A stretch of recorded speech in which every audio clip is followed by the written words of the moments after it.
Урматтуу айымдар жана мырзалар, Кыргыз Республикасы менен Россия Федерациясынын ортосундагы эки тараптуу документтерге кол коюу аземи башталууда.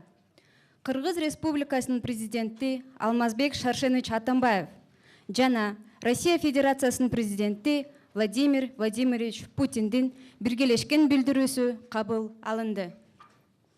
Уважаемые дамы и господа, начинается церемония подписания двусторонних документов между Кыргызской Республикой и Российской Федерацией. Президент Кыргызской Республики Алмазбек Шаршенович Атамбаев и президент Российской Федерации Владимир Владимирович Путин приняли совместное заявление президента Кыргызской Республики Алмазбека Шаршеновича Атамбаева и президента Российской Федерации Владимира Владимировича Путина. Кыргыз Республикасынын өкмөтү менен Россия Федерациясынын өкмөтүнүн ортосундагы 2015 жылдын 31 мартындагы Евразия экономикалык биримдикке кошулуу процессинин алкактарында Кыргыз Республикасына техникалык көмөк көрсөтүү жөнүндө макулдашууга өзгөртүүлөрдү жана толуктоолорду киргизүү тууралуу протоколуна Кыргыз Республикасынын финансы министринин орун басары Байгончоков Мирланбек Конушбекович, Россия Федерациясынын финансы министринин орун басары Сергей Анатольевич Старчак кол коюшат. Заместитель министра финансов Кыргызской Республики Мирланбек Конушбекович Байгончоков и заместитель министра финансов Российской Федерации Сергей Анатольевич Старчак подписывают протокол о внесении изменений и дополнений в соглашение между правительством Кыргызской Республики и правительством Российской Федерации об оказании технического содействия Кыргызской Республике в рамках процесса присоединения к Евразийскому экономическому союзу от 31 марта 2015 года.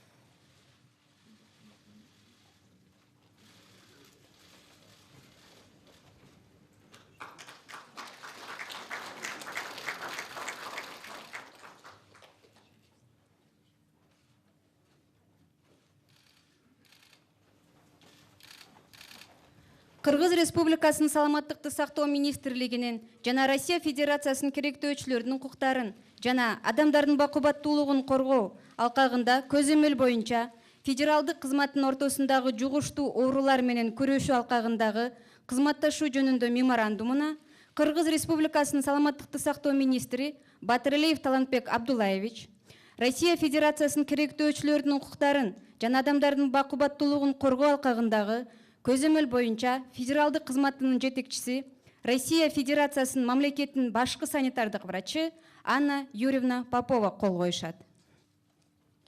Министр здравоохранения Кыргызской Республики Талантбек Абдулаевич Батыралиев и руководитель Федеральной службы по надзору в сфере защиты прав потребителей и благополучия человека, главный санитарный врач Российской Федерации Анна Юрьевна Попова подписывают меморандум между Министерством здравоохранения Кыргызской Республики и Федеральной службой по надзору в сфере защиты прав потребителей и благополучия человека Российской Федерации о сотрудничестве в области борьбы с инфекционными болезнями.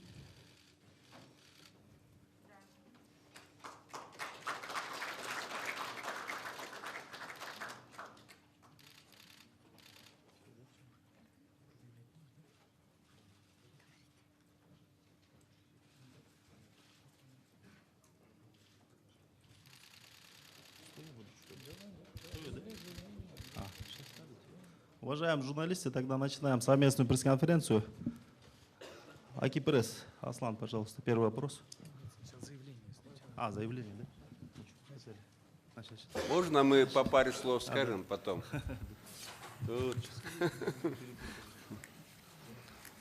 Добрый день еще раз, уважаемые участники сегодняшней пресс-конференции.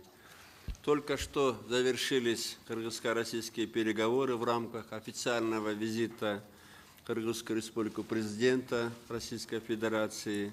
Отмечу, что это знаковое событие, потому что этот визит проходит в канун 25-летия установления дипломатических отношений. Эта дата будет отмечаться 20 марта. И сегодня мы и в узком кругу, и в широком кругу практически обсудили весь спектр вопросов двустороннего сотрудничества.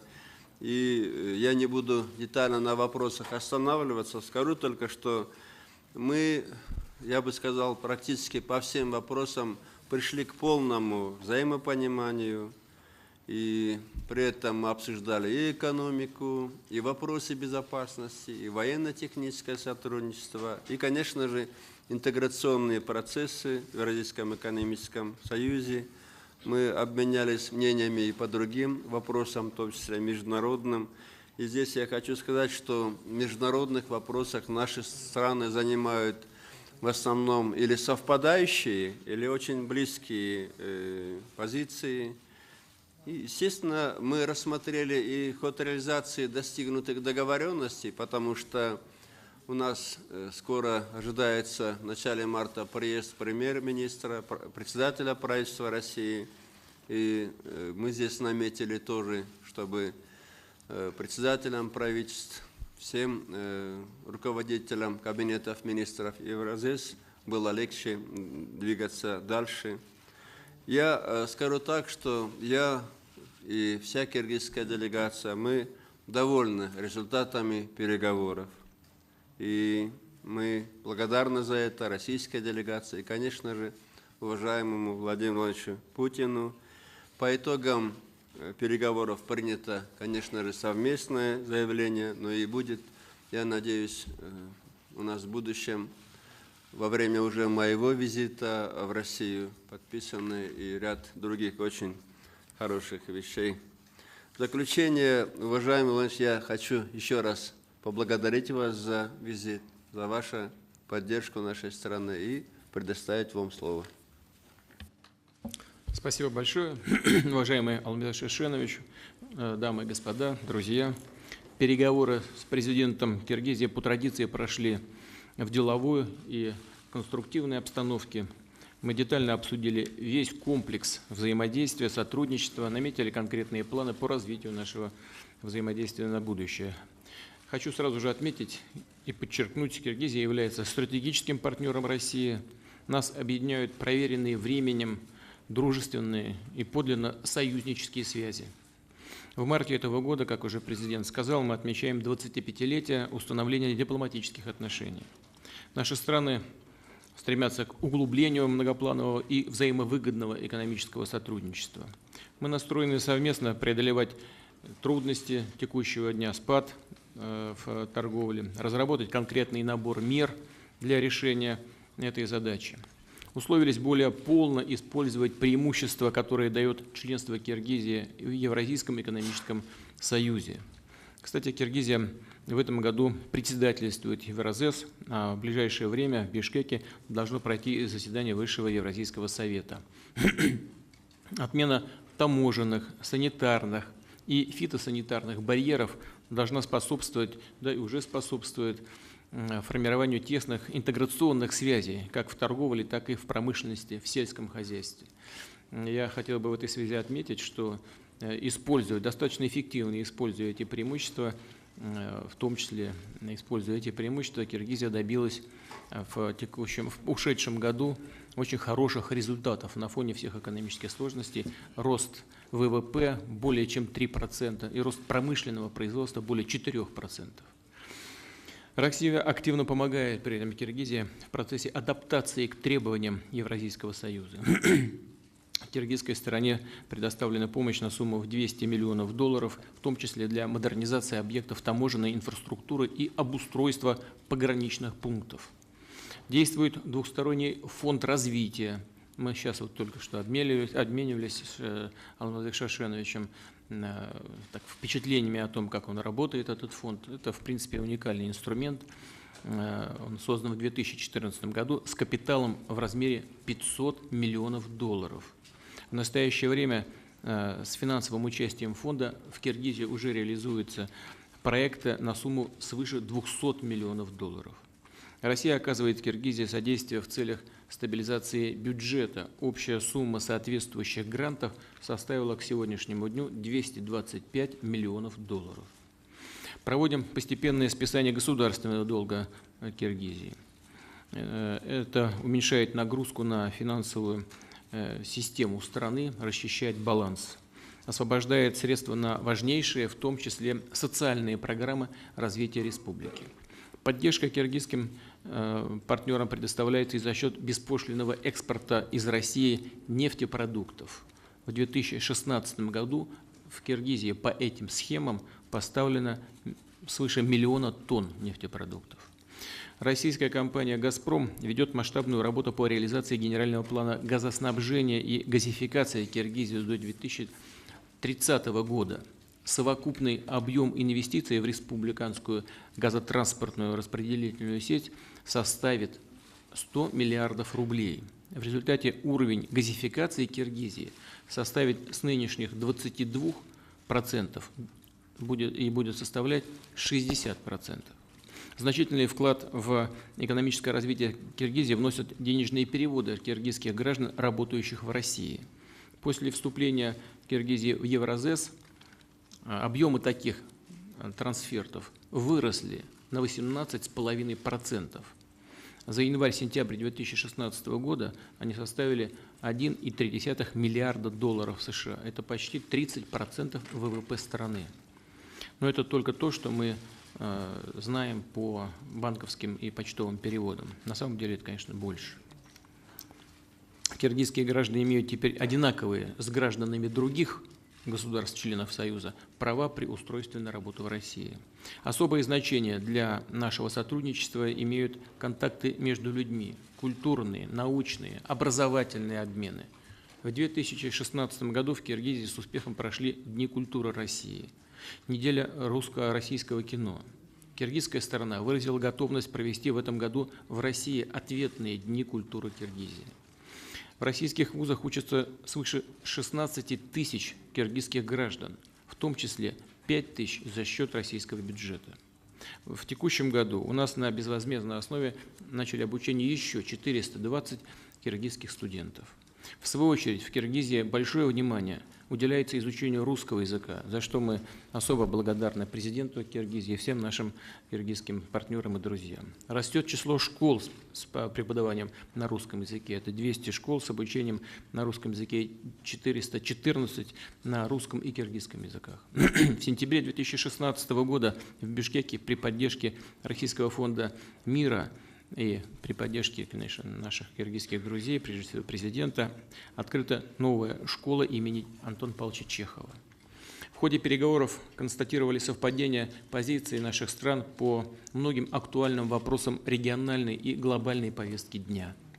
При этом мы уделили особое внимание теме совместного противодействия вызовам и угрозам сегодняшнего дня в Центральной Азии, борьбе с терроризмом, наркотрафиком, трансграничной оргпреступностью. В этом контексте договорились активнее укреплять двустороннее военное и военно-техническое сотрудничество. Подтвердили общее понимание, что присутствие российской военной базы в Киргизии является важным фактором, обеспечивающим стабильность и безопасность в Центральноазиатском регионе. В заключение хотел бы еще раз выразить признательность киргизскому руководству и президенту Алмазбеку Шишиновичу Атамбаеву за радушный прием и обстоятельные переговоры, которые сегодня состоялись. Уверен, что этот визит, безусловно, послужит дальнейшему поступательному развитию российско-киргизских отношений на благо народов Киргизии и России. Благодарю вас за внимание. Переходим к вопросам тогда. Аслан, информационное агентство Кипресс. Пожалуйста, Да, первый вопрос. Здравствуйте. У меня вопрос. Хотелось бы получить ответ на вопрос от двух президентов, в частности, в сфере сотрудничества в сфере безопасности. Например, поднимался ли вопрос о расширении российского военного присутствия на Бантик-Кант? И, наконец, получила ли российская сторона заверение, что транзит власти в осень этого года пройдет без потрясений? Спасибо. Транзит чего? Власти в Кыргызстане осенью этого года. Власти.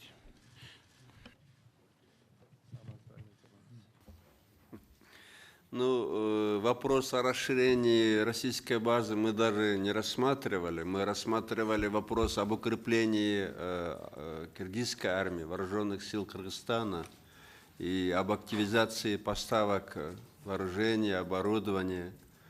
И То есть совсем другая ситуация. Россия хочет помочь нам укрепить собственные, наши вооруженные силы.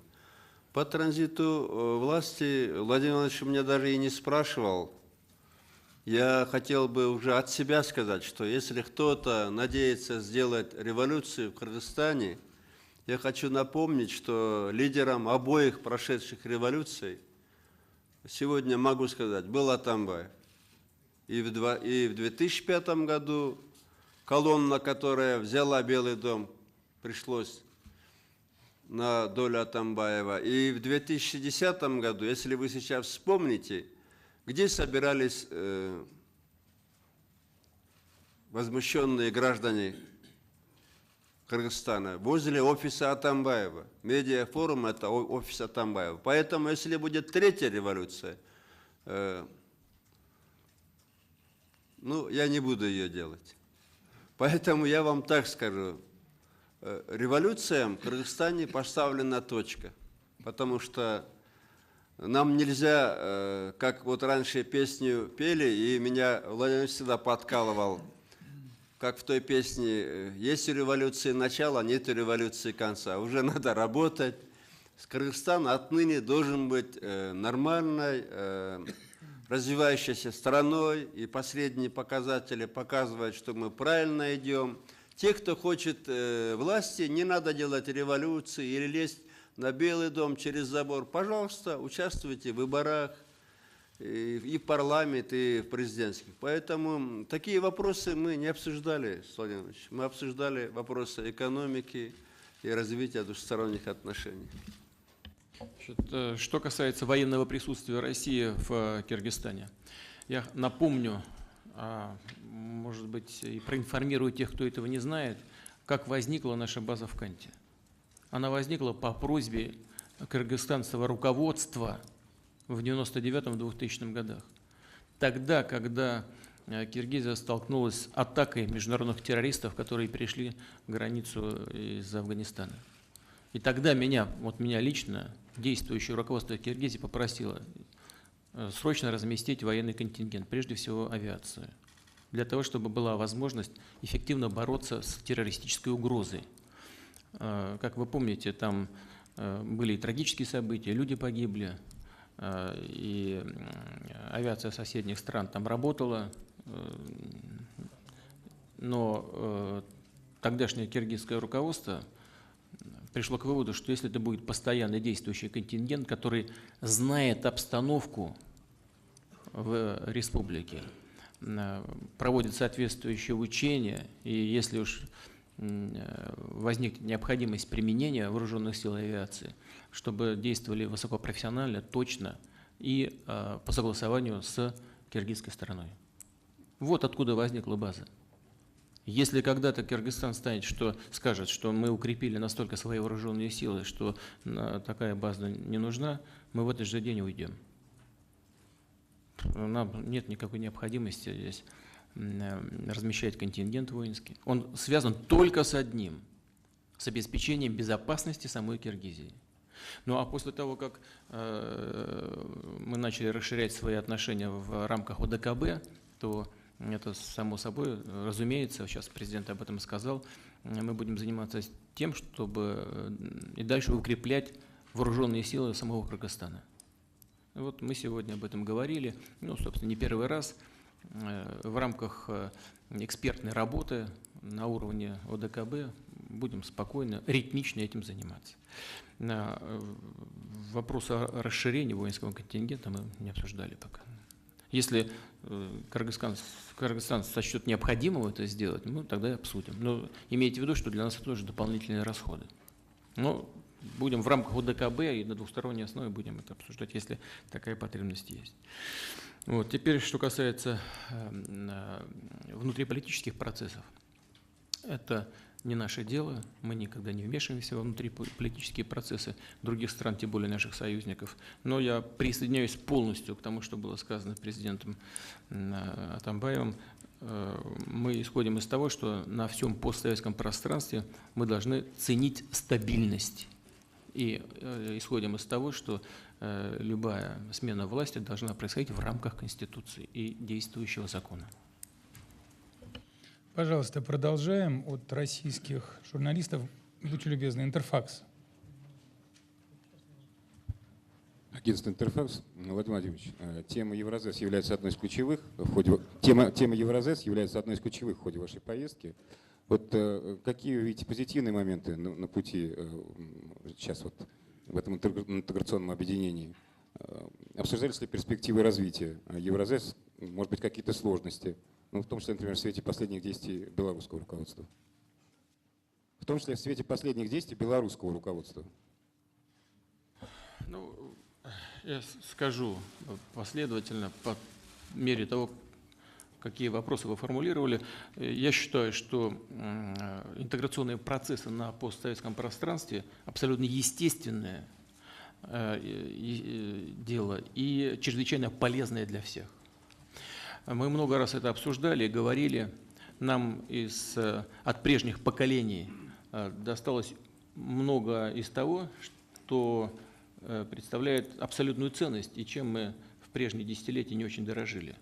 Но нам, скажем, вот, ну, возьмем пример европейской интеграции. Там для того, чтобы им между собой разговаривать, там 28 переводчиков работают. У нас есть русский язык, который является языком общего общения, межгосударственного общения. Это на самом деле не только технический вопрос. Это и вопрос, в который заложена и в значительной степени экономическая субстанция, как это не покажется странным. Затем у нас есть общая инфраструктура, транспортная, сеть дорожная, железная дорога, энергетическая инфраструктура. У нас очень высокая степень кооперации, доставшаяся нам еще из советских времен. Не дорожить всем этим, не придавать этому новое качество и не использовать было бы просто глупо на фоне того, что в мире происходит. А в мире везде происходят региональные интеграционные процессы, очень активно развиваются. Вот что мы видим в качестве результата? Ну вот смотрите, мы фактически открыли свой рынок для товаров наших партнеров. Но мы заинтересованы в этих товарах. Вот только что мы с вами, я думаю, что вот Пул тоже там этот был, да? Мы были в Таджикистане. Но мы заинтересованы в товарах, поступающих из Таджикистана. Это прежде всего плодоовощная продукция. Так же, как и заинтересованы в товарах из Кыргызстана. И это дешевле, это даже качественнее, чем мы получали раньше из многих стран, в отношении которых ввели определенные ограничения на поставку на наш рынок. Рост экономик всех этих стран очевидный. Это на фоне очень скромной позитивной динамики российской экономики. В Кыргызстане уже 3,8% роста ВВП и 4,1% роста промышленного производства. Но очевидные преимущества. Такие же преимущества и для нас. Поэтому я считаю, что это естественный абсолютно процесс. Было бы глупо всем этим не воспользоваться. Что касается споров, то они тоже вполне естественны, эти споры. Каждая страна отстаивает свои интересы. Вот я сейчас приводил цифры поддержки со стороны России, мягкой адаптации киргизской экономики к требованиям Евразийского экономического союза. Ну, у нас и с белорусскими нашими друзьями тоже споры идут, и поиски решений этих спорных вопросов. Должен сказать, что Беларуси мы, конечно, оказываем помощь несопоставимо большую, чем Кыргызстану. Если я сказал, что вот мы там на обустройство границы Кыргызстану помогли, там 220 миллионов, там 225 миллионов, 200 миллионов долларов дали в виде грантовой поддержки, значит, 500 миллионов это фонд для развития, из которых 200 с лишним миллионов уже в работе, то это почти $1 миллиард, то одних кредитов, выданных на Белоруссию, свыше $6 миллиардов. Рынок наш полностью открыт для белорусских товаров. Беспошлинные поставки нефти на белорусские предприятия идет.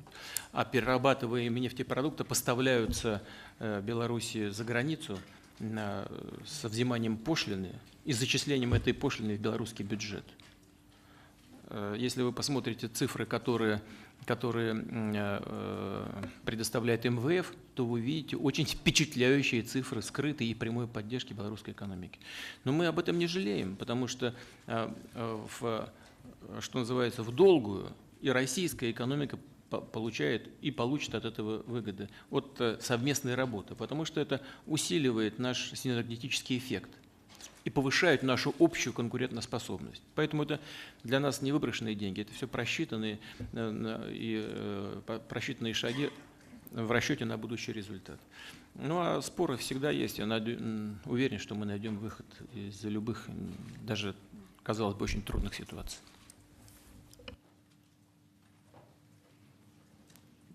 Следующий вопрос. Ханат Ханиметов, общественный телеканал. Первый Пожалуйста. канал. Здравствуйте. Первый вопрос у меня, я адресую Алмазбеку Шаршеновичу.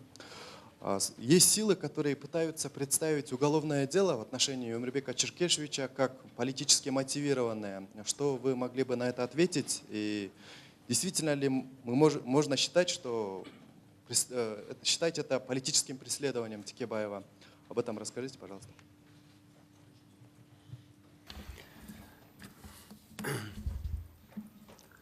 Вы знаете, я об этом говорил, по-моему, первый раз еще в 2010 году, что в то время как погибли люди на Майдане, на нашем Бишкекском, в то время как на юге страны в этнических столкновениях погибли люди, кто-то здесь распиливал миллионы. Я об этом в 2010 году говорил. И после этого я неоднократно говорил, что все это однажды выплывет наружу.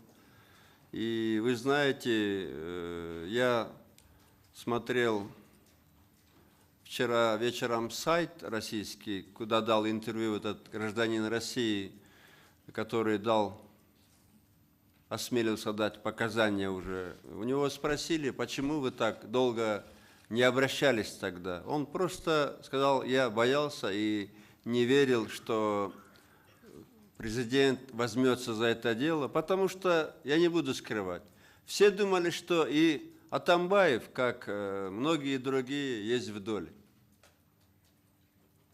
Что он в доле. А то, что в Кыргызстане, в Бишкеке, к сожалению, после революции 2010 года было мародерство, был рэкет, всякая грязь была, ну это же правда, это мы все знаем.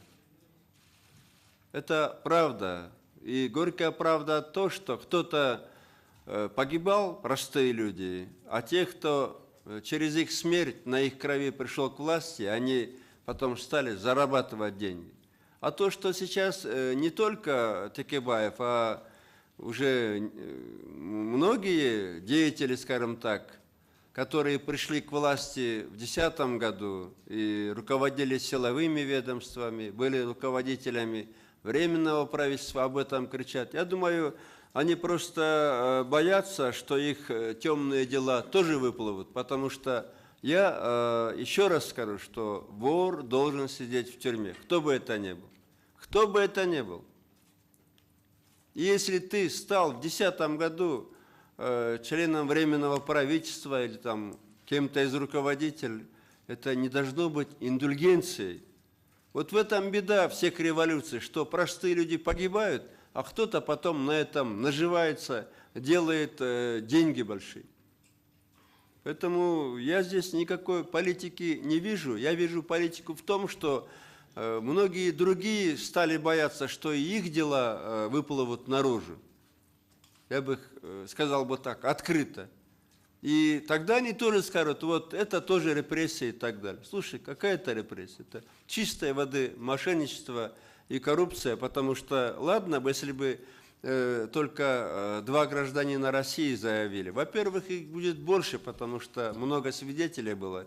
И во-вторых, об этом случае уже последние 3 года, по-моему, все время твердит экс-депутат от этой же партии, от Амекен, Абдрахманов Эмирбек. Поэтому другое дело, что все это будет выплывать. Я не знаю, следующий президент, у него хватит духу вот это доводить, но при мне это будет доводиться до конца. И потом, когда я уже не буду президентом, я все-таки останусь в политике, и поверьте мне, вот вчера, когда у меня были родители погибших ребят, дети приходили, они требовали только одного, что те, кто на крови зарабатывал деньги, вместо того, чтобы честно работать, те должны заплатить в полной мере. Я считаю это справедливо. Это урок будет и на будущее, что не надо больше, вот как в русской поговорке, есть такая поговорка, для кого-то война, для кого-то мать родна. И поэтому еще раз говорю, нам надо дать навсегда урок всем этим мародерам, тем, кто их покрывал, рейдерам, коррупционерам, чтобы неповадно было, потому что многие поднимались из-за того, что жить было тяжело. А и в 2005 году, и в 2010 году мы видим, что история повторяется в том плане, что кто-то из этого фактически делал деньги. Так я скажу. И поверьте мне, я не удивлюсь, что если завтра эти показания посыпятся как поток, потому что все думали, что Атамбаев в доле. Атамбаев никогда не воровал. Он заработал. Когда Атамбаев стал уже миллионером, многие сегодняшние миллионеры только бизнес начинали. Салымбеков только начинал. Бабанов учился в сельхозакадемии в Москве, а я уже был здесь долларовый мультимиллионер. Я хочу об этом еще раз напомнить. Может быть, я чересчур эмоционально, но надо уже работать, прекращать все эти революции, потому что мы видим, что просто гибнут простые граждане. И хочу сказать, что страна другая, другие силовые структуры, другая власть, другой президент, которому доверяет народ, и больше бардака в стране не потерпит. Все вот такие попытки силового давления, они будут жестко пресекаться. Кто хочет власти, пожалуйста, 19 ноября выборы нового президента Кыргызстана. Пожалуйста. И заключительный на сегодня вопрос от российских журналистов. Пожалуйста, Первый канал. Добрый день, Первый канал, Михаил Акинченко. Владимир Владимирович, вы сейчас достаточно подробно остановились на итогах вашей поездки в Бишкек, но за последние дни вы посетили сразу 3 среднеазиатских республики. Как бы вы охарактеризовали отношения, которые сегодня складываются с этими республиками, и какие перспективные направления сотрудничества с этими государствами вы видите? И, если позволите, один вопрос немного не по повестке, он касается сирийского урегулирования. Владимир Владимирович, как вы оцениваете нынешнее урегулирование? Не мешают этому процессу такие действия, как санкции со стороны Совбеза ООН в отношении Сирии? И как бы вы охарактеризовали роль других государств в регулировании сирийского конфликта? Спасибо, извините за долгий вопрос. Спасибо. Значит, что касается тех стран, где мне удалось побывать, это вот Казахстан, Таджикистан и Кыргызстан, это наши стратегические партнеры, стратегические союзники. Во всех этих странах Россия занимает первое место по уровню торгового оборота. И несмотря на все сложности текущего дня, экономического характера, эта позиция за Россией остается. Я уже говорил о том, насколько эффективно функционируют наши структуры в сфере Евразийского экономического союза. И лучшее подтверждение тому рост экономики и промышленного производства в этих странах. Это объективные данные, объективные цифры, они сами говорят за себя. Что является еще существенным для нас в сотрудничестве. Ну, допустим, Таджикистан не является членом Евразийского союза, но на двусторонней основе у нас очень добрые отношения и позитивно развивается экономика.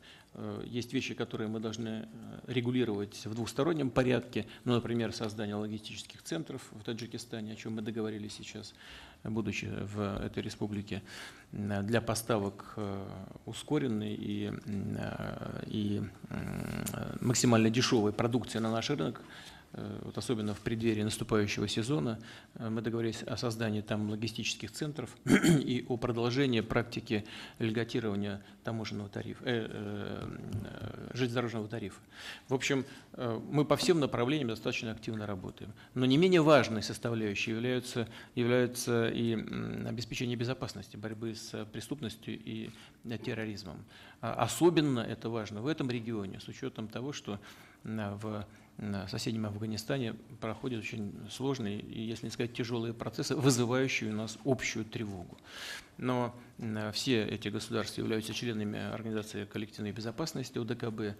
Мы и на этой площадке будем дальше согласовывать наши совместные действия и предпринимать необходимые усилия. Но и вот в ходе этого визита мы говорили об этом очень подробно и обстоятельно. Теперь, что касается Сирии, нас не может не радовать, что очень позитивно прошел и закончился астанинский процесс в Астане, безусловным результатом которого является закрепление режима прекращения огня и создание механизма по контролю за прекращением огня.